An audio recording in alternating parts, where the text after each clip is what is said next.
Beritakanlah firman, siap sedialah baik atau tidak baik waktunya. Shalom, puji Tuhan, berkat dan kemurahan Tuhan saja, sehingga kita boleh ada lagi dalam renungan harian di hari ini. Mendengar firman itu sesuatu yang sangat berharga dalam hidup, karena firman itu adalah makanan rohani bagi pertumbuhan rohani kita. Nats firman Allah yang menjadi renungan kita bersama di hari ini, saya ambil dari Injil Lukas pasal 8, ayat 22 sampai dengan ayatnya yang ke-25. Secara khusus saya akan baca ayat 24 dan 25, firman-Nya berkata demikian. Maka datanglah murid-muridnya membangunkan dia. Katanya, guru-guru kita binasa. Ia pun bangun lalu menghardik angin dan air yang mengamuk itu. Dan angin dan air itu pun reda dan danau itu menjadi teduh. Lalu katanya kepada mereka, di manakah kepercayaanmu? Maka takutlah mereka dan heran, lalu berkata seorang kepada yang lain, siapa gerangan orang ini sehingga ia memberi perintah kepada angin dan air dan mereka taat kepadanya? Demikian kebenaran firman-Nya hari ini yang mengajar dan menasihati kita menghadapi situasi yang sulit.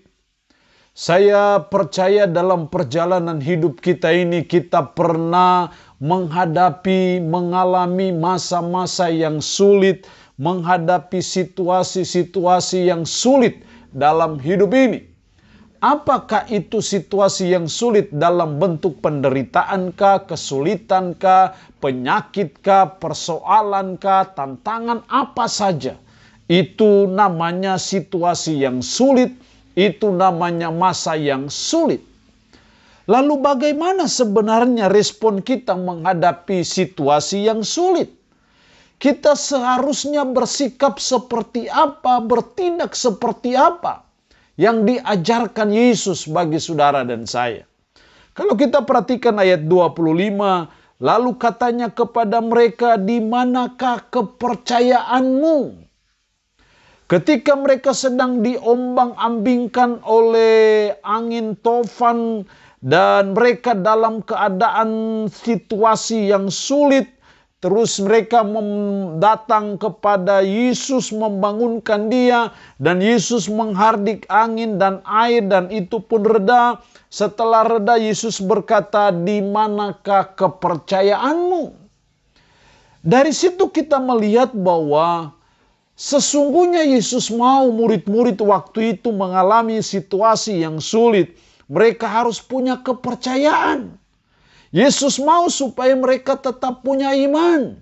Makanya Yesus berkata, di manakah kepercayaanmu? Yesus tidak bertanya di mana pengalaman kelautanmu selama ini. Yesus juga tidak bertanya bagaimana teori kelautanmu. Tapi Yesus bertanya, di manakah kepercayaanmu? Itu pertanda bahwa dalam menghadapi masa yang sulit, menghadapi situasi-situasi yang sulit, yang genting dalam hidup, Yesus mau murid-murid pada waktu itu supaya meresponinya dengan kepercayaan, meresponinya dengan iman, dengan keyakinan. Dan saya percaya Yesus pun mau ketika kita menghadapi masa yang sulit, menghadapi situasi yang sulit, mari kita meresponinya dengan kepercayaan, dengan iman, ataupun dengan keyakinan. Setidaknya ada dua keyakinan penting, kepercayaan penting yang perlu saudara dan saya punyai ketika menghadapi situasi yang sulit. Dalam ayat 22, pada suatu hari Yesus naik ke dalam perahu bersama-sama dengan murid-muridnya. Dan ia berkata kepada mereka, marilah kita bertolak ke seberang danau. Lalu bertolaklah mereka. Dan ketika mereka sedang berlayar, Yesus tertidur. Sekonyong-konyong turunlah taufan ke danau, sehingga perahu itu kemasukan air dan mereka dalam bahaya. Kita melihat dalam ayat 22, marilah kita bertolak ke seberang danau. Itu ajakan Yesus. Ketaatan mereka terhadap ajakan Yesus yang membawa mereka dalam keadaan bahaya. Karena sekonyong-konyong turunlah taufan ke danau. Dan mereka dalam keadaan bahaya. Mereka mentaati ajakan Yesus yang membawa mereka kepada situasi yang sulit. Dari sini kita melihat hal yang pertama, menghadapi situasi yang sulit. Yang pertama itu kita harus mengimani bahwa Yesus yang mengizinkan situasi yang sulit itu. Karena Yesus yang mengajak mereka. Saya percaya Yesus tahu bahwa mereka akan mengalami gelombang, tofan. Yesus tahu. Bahkan pada waktu Yesus tertidur, secara kemanusiaan dia tertidur. Tetapi sesungguhnya Yesus ingin melihat bagaimana respon murid-murid ketika mereka menghadapi bahaya. Ketika mereka ada dalam situasi yang sulit, bagaimana murid-murid berespon. Tapi ternyata mereka semua dalam keadaan takut. Jadi menghadapi situasi yang sulit dalam hidup, mari kita meresponinya dengan mengimani bahwa Yesus mengizinkan situasi yang sulit. Jadi tidak ada situasi yang sulit dalam hidup yang tanpa sepengetahuan Tuhan, yang tanpa seizin Tuhan. Dan kalau dia mengizinkan, pasti dia punya maksud. Pasti dia punya rencana melalui situasi yang sulit itu.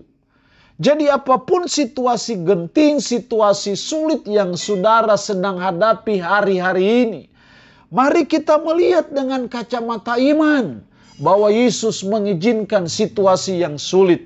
Dan kalau dia mengizinkan, pasti dia punya rencana yang baik, maksud yang baik dalam mengizinkan situasi yang sulit itu.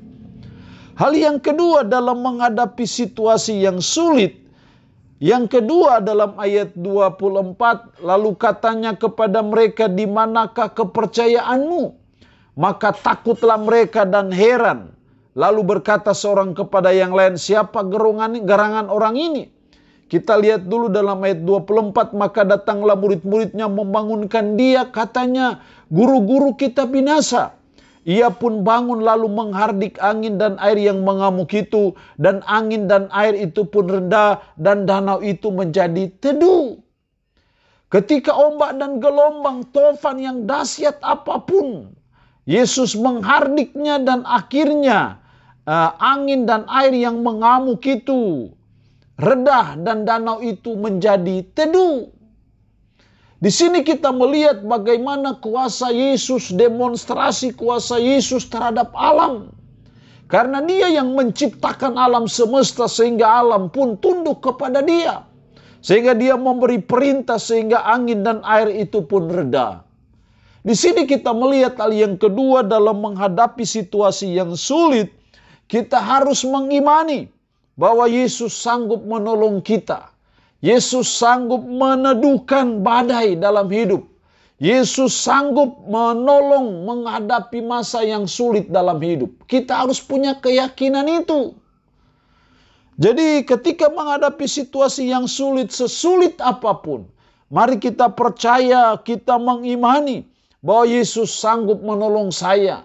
Yesus sanggup menyembuhkan saya. Yesus sanggup meneduhkan badai dalam rumah tangga saya. Yesus sanggup memperbaiki rumah tangga saya yang kacau dan rusak. Kita harus punya keyakinan seperti itu. Kalau ombak dan gelombang, tofan yang dahsyat saja Tuhan meneduhkan hanya dengan menghardiknya. Apalagi masalah dan kesulitan hidup kita, situasi sulit dalam hidup kita. Tidak ada yang sukar dan sulit untuk Yesus meneduhkannya. Karena itu kita selalu mengimani bahwa Yesus sanggup menolong saya. Jadi apapun situasi sulit kita, mari kita meresponinya dengan mengimani bahwa Yesus sanggup menolong saya. Sehingga kita tidak mudah putus asa, kecewa, frustasi dalam menjalani hidup, dalam menghadapi masa-masa yang sulit dalam hidup kita. Allah yang punya firman ini memberkati kita dengan firman-Nya di hari ini. Amin. Mari kita berdoa. Puji syukur untuk firman-Mu hari ini, yang mengajar kami, menasihati kami menghadapi situasi yang sulit dalam hidup. Tolonglah supaya kami menghadapi situasi yang sulit dengan mengimani bahwa Yesus mengizinkan situasi yang sulit itu. Kalau Yesus mengizinkan berarti Yesus punya maksud baik dalam mengizinkan situasi yang sulit itu. Tolong kami juga supaya kami mengimani bahwa Yesus sanggup menolong kami dalam menghadapi situasi yang sulit. Yesus sanggup meneduhkan badai dalam hidup kami. Roh-Mu yang kudus tanamkan dan meteraikan firman dalam hati dan pikiran kami.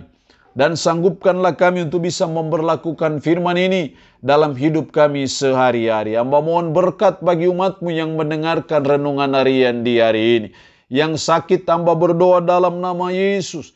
Tuhan lawat, Tuhan jamah, Tuhan sembuhkan dari sakit penyakit yang diderita. Terpujilah nama-Mu Tuhan. Dalam nama Tuhan Yesus Kristus kami berdoa.